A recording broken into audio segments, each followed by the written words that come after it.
So guys, आज हम पढ़ने वाले हैं प्रत्यानयन बल। प्रत्यानयन बल क्या होता है, आज इसके बारे में टोटली टोटली जो है पूरा डिसाइड करने वाले हैं। तो प्रत्यानयन के बारे में जो हम आज जानेंगे, प्रत्यानयन बल जो होता है वो क्या है, इसके बारे में इसकी डेफिनेशन देते हैं।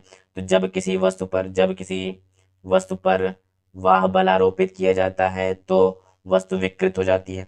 विकृत का क्या मतलब होता है कि वह अपने, जैसे ये मान लीजिए पहले इसका आकार ऐसे था, तो यह वस्तु इस पर अगर हम कोई बाह बल लगा देंगे तो इसका आकार अगर ऐसे हो जाएगा, ऐसे था पहले, ये ऐसे ऐसे था, इसको हमने इस पर एक बल लगा दिया तो इसका आकार ये ऐसे इतना जो है कम हो गया, इतना हो गया।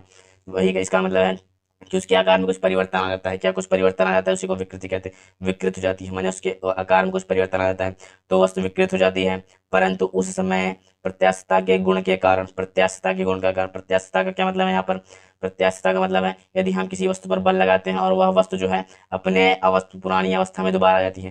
जैसे ये पहले इस वस्तु का गुण ऐसे था, हमने बल लगाकर उसको ऐसे कर दिया, तो वो कुछ देर बाद फिर से इसी अवस्था में आने का जो है प्रयास करेगी, फिर से इसी अवस्था में आने का प्रयास करेगी, उसी को प्रत्यास्थता का गुण कहते हैं।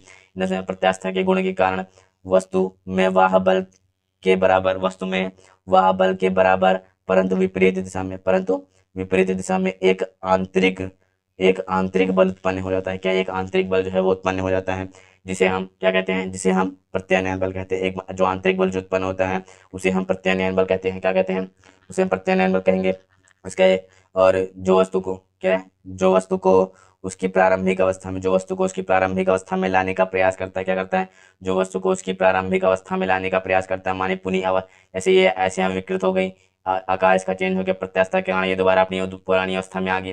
तो क्या कह रहा है कि पूरा प्रारंभिक अवस्था में लाने का प्रयास करता है, उसे प्रत्यानयन कहते हैं।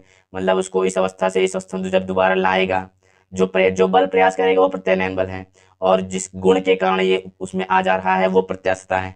तो विकृत का मतलब है इस पर कोई बल लगा दिया गया तो इस प्रकार विकृत हो गई। तीनों पॉइंट क्लियर हो गए। उसके बाद इसका एक बहुत इंपॉर्टेंट पॉइंट है, ये आपको जानना है। क्या होता है कि संतुलन की अवस्था में जो विरूपक बल होता है, विरूपक बल एवं प्रत्यानयन बल के परिमाण, जो उनका जो बल का जो परिमाण होता है वो तो बराबर होता है, उनके बल का परिमाण तो बराबर होता है, परंतु उनकी दिशा विपरीत होती है।